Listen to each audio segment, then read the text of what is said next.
Bismillahirrahmanirrahim. Assalamualaikum warahmatullahi wabarakatuh. Baiklah, pada kesempatan kali ini saya akan membacakan pertanyaan serta jawaban tentang materi tari tasrik.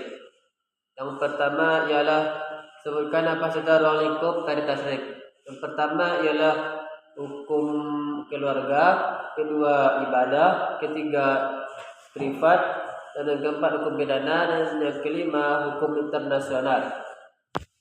Dan apa itu tari tasrik? Sejarah perkembangan hukum Islam dari masa Nabi Muhammad SAW hingga masa modern. Dan yang ketiga ialah sebutkan sumber-sumber tari tasrik. Yang pertama ialah Al-Quran, kedua ialah As-Sunnah, dan yang ketiga ialah ijma', dan keempat ialah qiyas.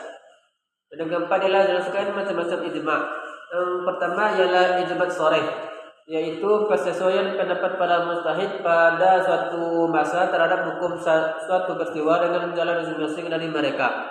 Dan yang kedua ialah ijma' sukuti, yaitu sebagian mujtahid menyatakan pendapatnya dengan tugas dari hal hukum suatu peristiwa. Dan yang kelima ialah apa itu jahiliyah. Istilah jahiliyah berasal dari kata Arab jahala, yang berarti tidak tahu atau bodoh. Dan yang keenam ialah apa sistem hukum pada masa jahiliyah dengan prinsip kesukuan. Yang pertama ialah balas dendam, yang kedua ialah perlindungan suku, dan yang ketiga ialah penyelesaian konflik, dan yang keempat ialah kode etik kesukuan. Dan yang ketujuh ialah pada masa siapa periode 3 dimulai dan pada tahun berapa. Periode 3 dimulai oleh masa tabi'in dan pada tahun 650 sampai 750 Masehi.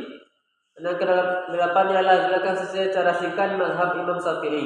Nama lengkap Imam Syafi'i adalah Muhammad bin Idris bin Abbas bin Syafi'i bin Al-Sa'ib bin Ubaid bin Abdu Yazid bin Hashim bin Al-Muttalib bin Abdi Manaf. Dan jadi bapak dan ibu Al-Syafi'i adalah dari suku Quraisy. Dan yang ke-9 ialah sebutkan apa saja kemajuan peradaban Islam pada masa Umayyah.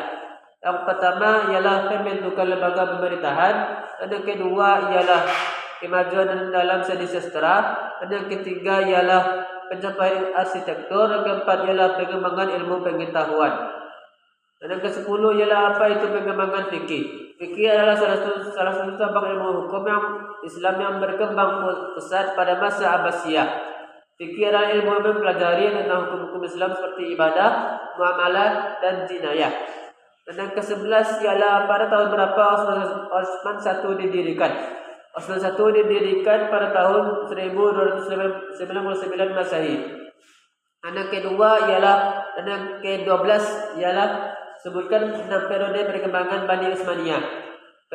Periode 1 dari 11 Hijriyah sampai 41 Hijriyah, yaitu periode Khulafaur Rasyidin. Yang kedua ialah periode 2 dari tahun 41 Hijriyah sampai 100 Hijriyah, yaitu periode perkembangan fikih. Dan yang ketiga ialah periode dari tahun 100 Hijriyah sampai 400 Hijriyah, periode pembentukan mazhab. Dan yang keempat ialah dari 400 Hijriyah sampai 656 Hijriyah, ialah periode kebangkitan Islam.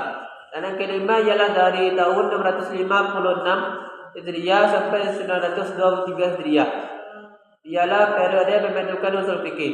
Dan yang kelima ialah pada tahun 923 Hijriyah sampai dengan sekarang, yaitu periode modernisasi hukum Islam.